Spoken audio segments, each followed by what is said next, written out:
अध्यक्ष महोदय, बोलिए। मैं आपका बहुत बहुत मैं धन्यवाद करता हूं, आपका आभार व्यक्त करता हूं कि 193 की जो युवा और खेल के बारे में जो चर्चा हो रही है, आपने मुझे मौका दिया कुछ रिकॉर्ड में नहीं जा रहा है आपका।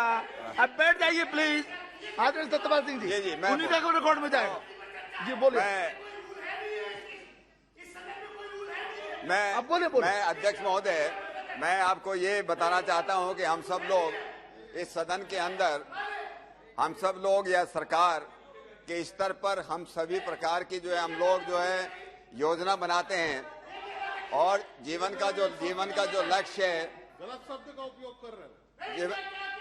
कुछ रिकॉर्ड में नहीं जा रहा है, केवल सत्यपाल सिंह जी का रिकॉर्ड में जा रहा है। जीवन का लक्ष्य, हर एक व्यक्ति का जीवन का लक्ष्य, शिक्षा का लक्ष्य कि शांत के जीवन के अंदर हर एक आदमी को सुख, शांति और समृद्धि मिले, ये हर एक व्यक्ति का, हर एक मानव का एक लक्ष्य है। हम लोग जो हैं, जब युवाओं के बारे में हम लोग बात करते हैं तो हमारे उसमें ये लिखा है कि हर एक युवा, इस देश का युवा किस प्रकार का बने, उसको सुख, शांति और समृद्धि मिले, उसको जीवन के अंदर खुशी मिले।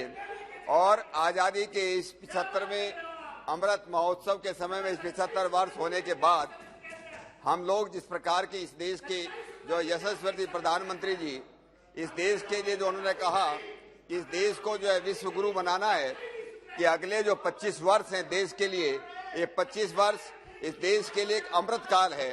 इस देश में अगर अमृत काल है तो हमको जो है, हम किस प्रकार का संदेश अपने युवाओं को देना चाहते हैं, इस देश में हम किस प्रकार के नागरिक तैयार करना चाहते हैं, ये हमारे सामने एक बहुत बड़ा प्रश्न है।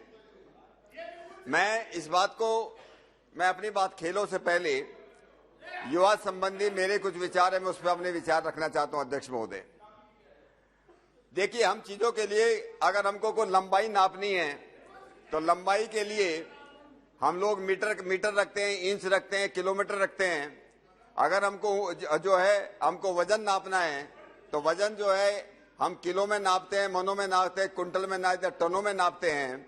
लेकिन अगर जीवन की अगर खुशी अपने को नापनी हो, जिसका कोई पैमाना है या नहीं, ये कई बार ये प्रश्न पैदा होता है कि कौन आदमी कितना खुश है, ये समाज कितना खुश है या देश कितना खुश है, इस बात का हमारे पास क्या पैमाना है। आजकल के शास्त्रियों से अगर जो शास्त्रज्ञ हैं अलग अलग फील्ड के, उनसे पूछें, जो मैनेजमेंट के गुरु हैं, जो इस विषय में जो है भाषण करते हैं कि आदमी की आनंद का, आदमी की खुशी का पैमाना क्या है, तो इस बात का वो जवाब उनके पास नहीं है कि आदमी की खुशी का जवाब क्या हो। लेकिन जब हम लोग अपने देश की संस्कृति जो लाखों करोड़ों वर्ष पुरानी है, लाखों करोड़ों वर्ष पहले हमारे शास्त्रकारों ने इस बात का जवाब दिया कि इस देश का जो युवा है, समाज का जो युवा है, वो कैसा बने। और उन्होंने कहा, युवा स्यात् साधु, युवा अध्यापक है, आशिष्टो हो, दर्दिष्टो हो, बलिष्ठो हो, तस्य पृथ्वी सर्वा वित्तस्य पूर्णा स्यात्, स एको हो मानुष्य आनंद है। आनंद की इकाई क्या है, उसका नापने का तरीका क्या है। तो उन्होंने कहा, जिस समाज का, जिस देश का जो युवा होगा, उसका जो युवा है वो कितना बहुत अच्छे चरित्र का धनी होना चाहिए, वो बहुत अच्छे गुड कैरेक्टर का होना चाहिए, वो बहुत अच्छा पढ़ने वाला होना चाहिए, बहुत विद्वान और ज्ञानी होना चाहिए। उसके साथ साथ उन्होंने कहा, आशिष्टो हो, दर्दिष्टो हो, बलिष्ठो हो, वो बहुत दृढ़ प्रतिज्ञ होना चाहिए कि उसको जीवन में कुछ करना है, जीवन में उसको प्रगति करना है, जीवन में उसको तरक्की करना है, और जो हर प्रकार से बलिष्ठ होना चाहिए।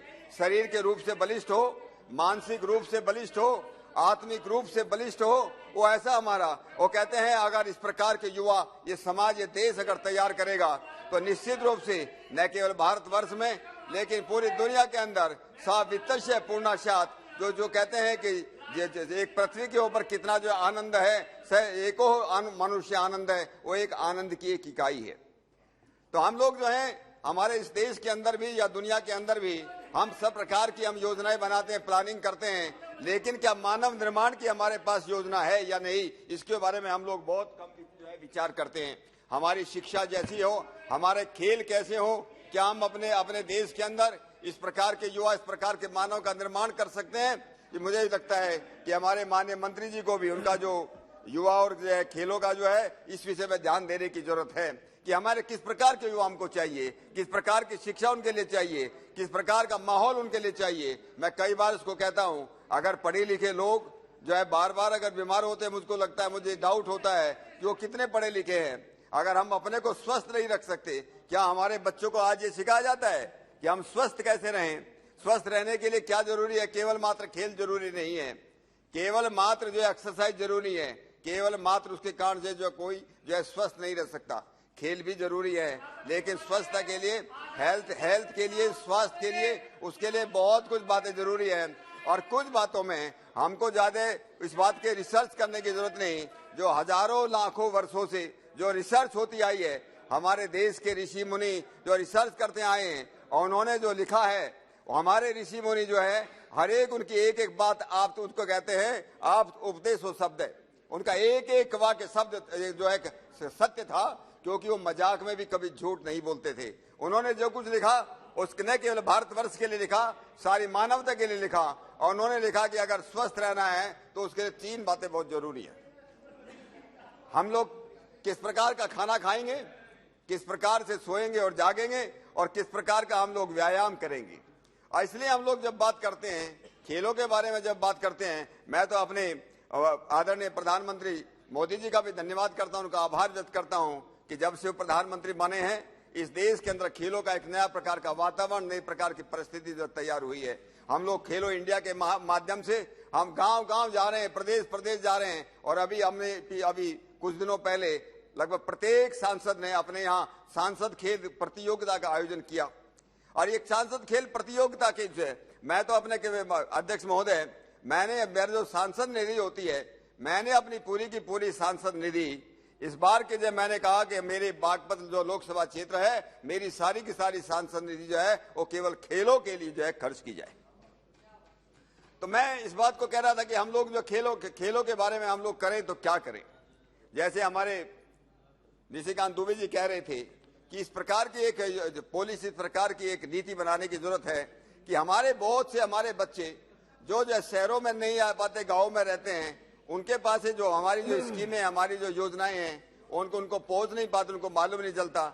लेकिन ये जो टैलेंट का जो स्काउटिंग करना है, उसको पता हम कैसे कर सकें, इसलिए गाँव के अंदर पता करने के लिए हर एक गांव में जो है, मुझको लगता है कि हमको जो है हर एक जो जिस क्षेत्र के अंदर जो भी खेल जो है वो लोकप्रिय है, उसके अंदर हम जो है प्रतियोगिता ऑर्गेनाइज करें, कंपटीशन ऑर्गेनाइज करें। और निश्चित रूप से वहाँ के बच्चे जो है उसमें जब आप भाग लेंगे तो जो निखर करके आएंगे, उससे चल करके वो निश्चित रूप से जो है उसमें आगे बढ़ेंगे।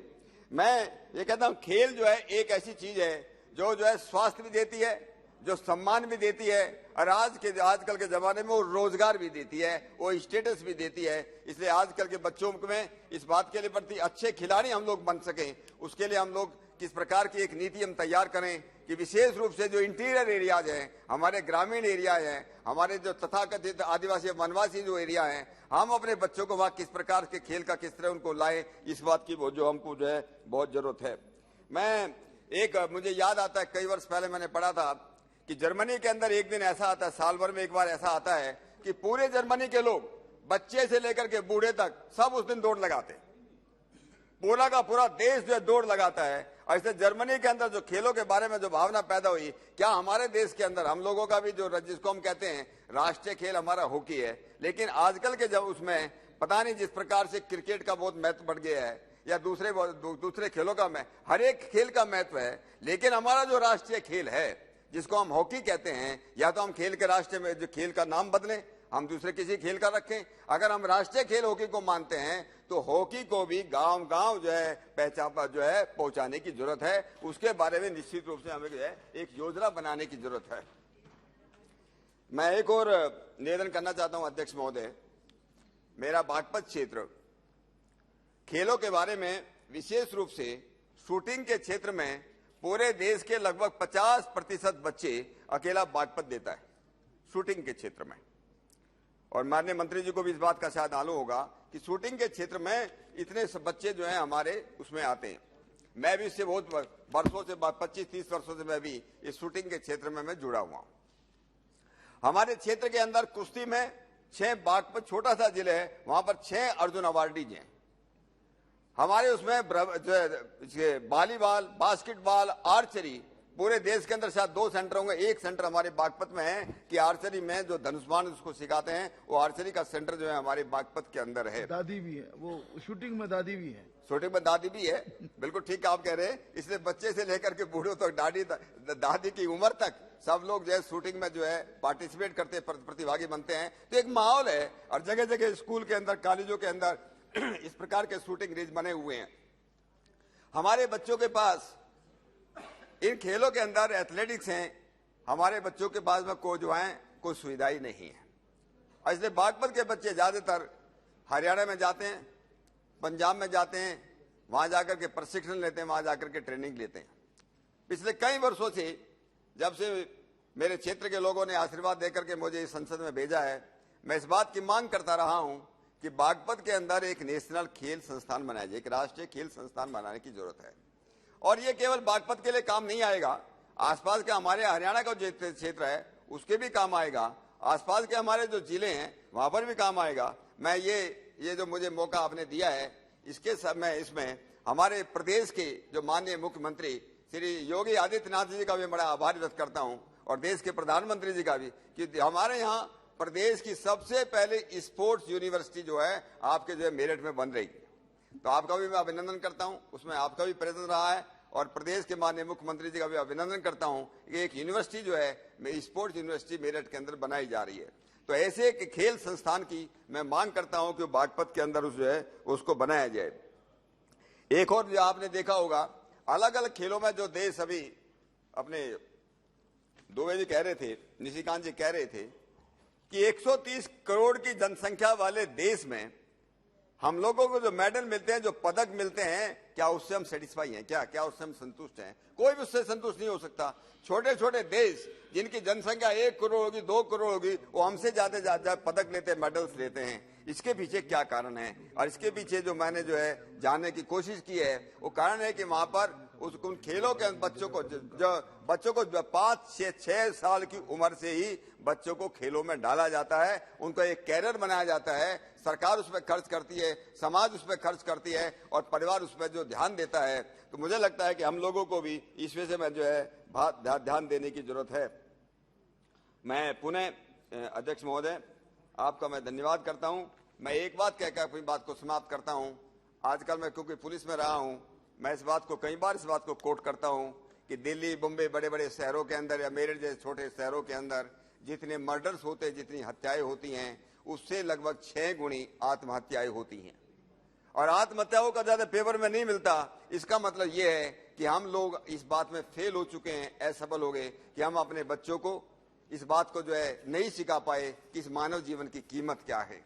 और ये केवल बात ऐसा नहीं कि अनपढ़ लोग इस बात आत्महत्या करते हैं, पढ़े लिखे लोग भी, प्रोफेसर भी, डॉक्टर्स भी, इंजीनियर्स भी, बड़े बड़े लोग जो हैं उसमें जो पढ़े लिखे लोग भी आत्महत्या करते हैं। इसका मतलब हम युवा कल जो है खेल मंत्रालय को इस बात पर सोचने की जरूरत है। हमारे युवा क्यों आत्महत्या करते हैं? जरा सा को टेंशन हो जाए, जरा सा को गम हो जाए, उसमें आत्महत्या करने लगते हैं। इन आत्महत्याओं से हमारे जो है समाज बचे और मर्डर से बचे, अपराध समाज के अंदर कम हो। इसलिए जैसे मैंने कहा था, हमारे पास सब प्रकार की योजनाएं हैं। हमारे पास स्कूल बनाने की योजनाएं हैं, रोड बनाने की योजनाएं हैं, हॉस्पिटल बनाने की योजनाएं हैं, अच्छी बिल्डिंग बनाने की योजनाएं हैं, पर मानव निर्माण बनाने की योजना हमारे पास नहीं है। हम मानव निर्माण की योजना बनाएं, एक अच्छा, बहुत सफल, बहुत अच्छा नागरिक जो है, एक अच्छा युवा हम कैसे तैयार कर सके, इस विषय में हम लोगों को बहुत गंभीर विचार करने की जरूरत है। आपने मुझे बोलने का मौका दिया, मैं आपका विशेष आभार व्यक्त करता हुआ अपनी बात को विराम देता हूं। धन्यवाद।